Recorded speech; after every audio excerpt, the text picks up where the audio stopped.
മിശിഹായുടെ ദിവ്യാത്മാവേ എന്നെ ശുദ്ധീകരിക്കണമേ.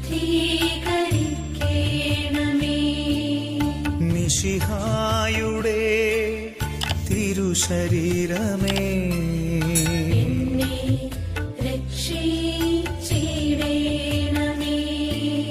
മിശിഹായുടെ തിരുരക്തമേ എന്റെ ലഹരിയായിടണമേ.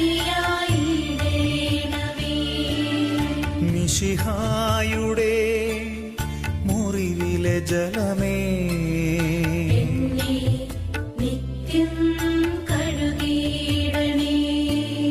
മിശിഹായുടെ കഷ്ടങ്ങൾ